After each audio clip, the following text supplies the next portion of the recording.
Ladies and gentlemen, boys and girls, signing into the studio now is a leading Lothario who's set to get pulses racing on Sunday nights, here to tell us about the eagerly awaited return of BBC One's hot and fiery Cornish drama. It's everybody's favourite army officer, Captain Poldark. It's only Aidan Turner. Good morning, Aidan. Good morning, Chris. So nice to see you, little smiley boy, aren't you? A little bit today, yeah. You look about 14 in real life. I shaved the beard, I got a haircut. It's incredible. You must enjoy one of those almost unique existences where hardly anybody really recognises you in real life, I would imagine. Yeah, I mean, that's something I quite enjoy. I think there's other actors out there that might not enjoy that so much, but I love it, yeah. Yeah, nobody recognised me at all. I walked in, the cameras didn't go off. It was Honestly, great. I didn't at all, not for a second. It's brilliant. Well, it's great to have you here. Seriously, Cheers. Thanks so much for coming. Thanks for having me. So, Poldark Series 3 in the can, ready to go. How was it for you and the rest of the cast third time round? It was really good. Debbie Horsfield, our writer, is incredibly strong and has worked in these adaptations. The scripts are there. You know, we've new cast members this year. I guess third year round, it can be tricky, but it's nice having new blood. It's nice having new actors in and new people to share it with. I think myself and Eleanor were. One of us had to go, I think, a little bit, or something needed to change slightly. I think she was sick of me. So we have a brilliant cast in, and it's a really good series. I've seen a lot of it now, and I'm dead proud, yeah. All right, so Series 1, from a sort of working point of view, everyone's got to be polite to each other. Yeah. Series 2? Series 2? Yeah. From a human point of view. From a human, I mean, some people might show the cracks a little bit, Right. Series 3, I think it's crucial. I think you've hit the nail on the head. Series 3 is like, do you know what? I'm just going to be myself off camera this time around. Is that how it feels? There's a bit of that, I suppose. I mean, when myself and Eleanor kind of were at the helm of this Poldark ship, so you got to lead by example and all those kind of things, and we do love what we do. We enjoy shooting Poldark, but yeah, I mean, we're shooting 4 in September, so it's kind of running away with us a little bit. So you go to Cornwall. Is it always September-ish you end up there? It's working out that way these days. Okay, yeah. and how is Cornwall in September? I mean, Cornwall is really one of my nice. favourite places in the world anyway. So. Stunning. I mean, yeah, September, October, really good. After that, all bets are off, I think, yeah. We used to go back, I think last year we went, we came back again. Some pickups. Yeah, pickups in February. Right. Yeah, complete disaster. I mean, the place is just a swamp. We're going to, It's a very pretty swamp. Gorgeous. For people listening in Cornwall. Absolutely. I don't mean like that at all. I just mean with the rain and everything else at the side of a cliff, it could be awful. Oh dear, I've said something. There's not many swamps you can surf on. I'm in 3 minutes. I'm joking. Half the population. By the way, they're a lot tougher crowd than that. Don't worry about the Cornish, whatever you do.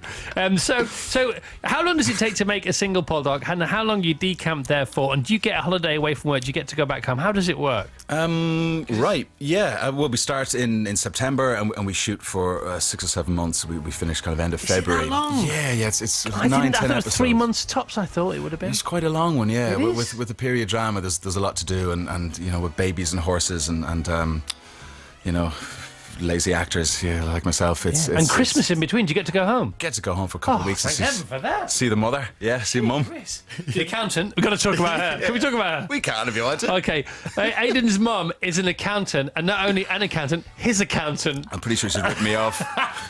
The figures were down this year. I don't know what's going on. It'd be fleeced.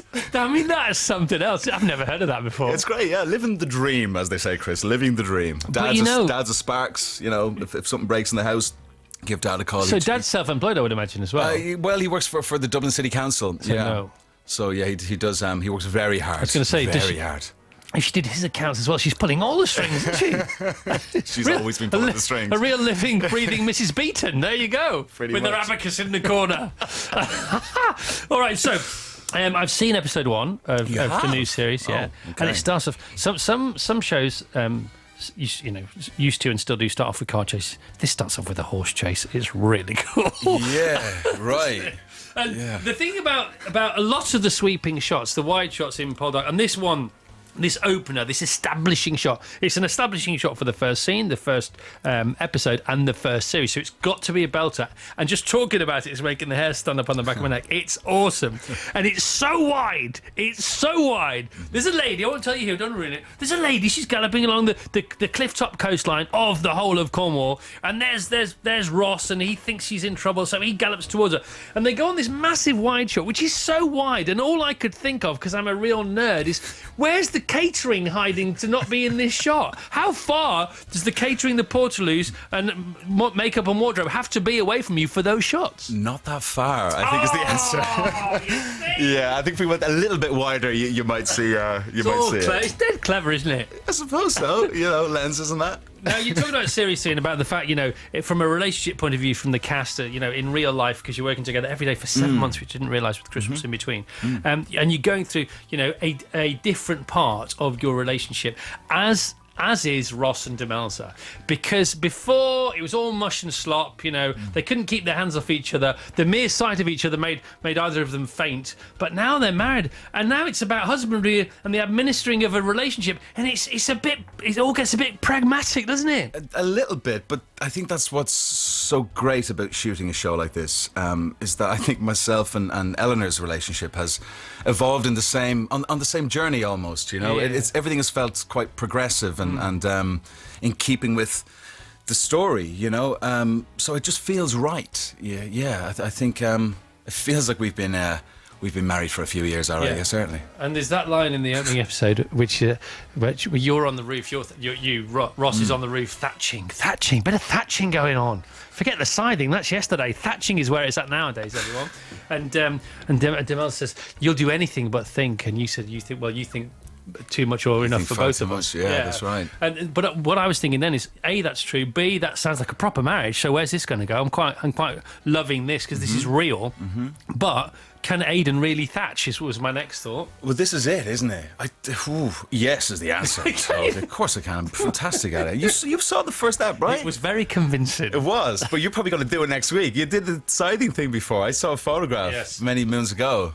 Peter Kay's now scything in the new Warburton's bread advert. You're kidding. No? Oh my God. You should charge royalties, mate. I should have done, right? Yeah.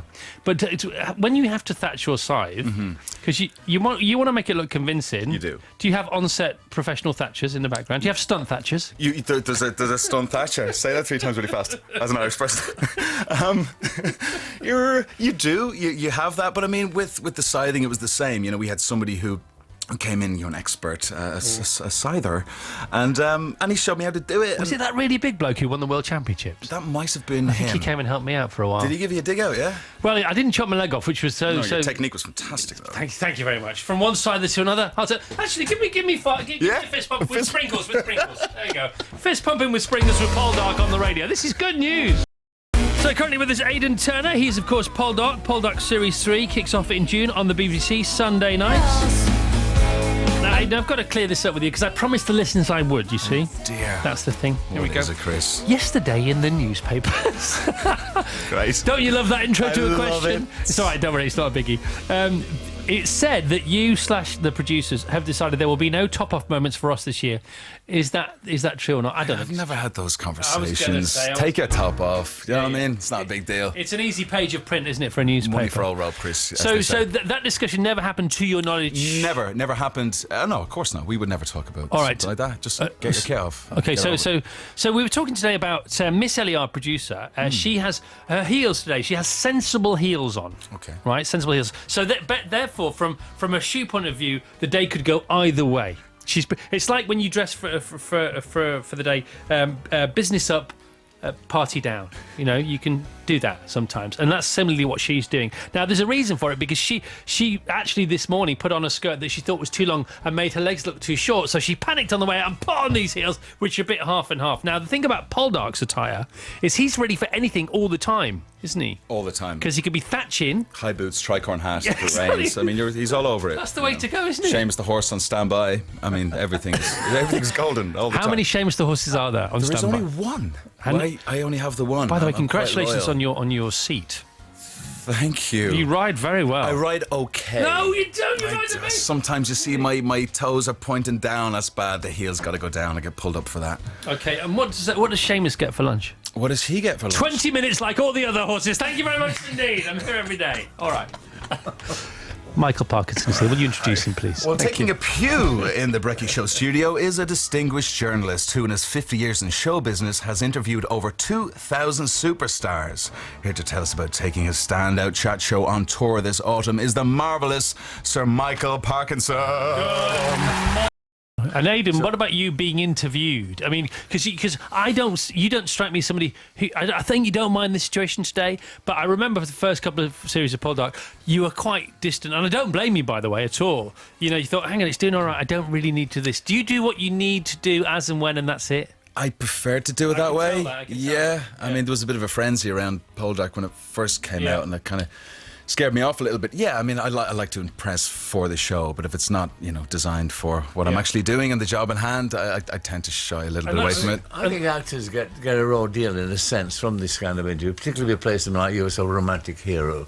I mean, Oh, is that what it is? Is that what Poldark is? Well, it depends how you look at it, Chris. I thought he was like a sort of period handyman. He does. That sounds better. I like that. Very handy, some would say. Anyhow, but that's why I like interviewing you, Aidan, because you don't do many of them, and when you do, you've obviously decided, I'm fine. I'm happy with this. You seem very relaxed in this environment. Yeah, I love it. This is Nice fun. to have it. Can you tell? Do you know what I mean?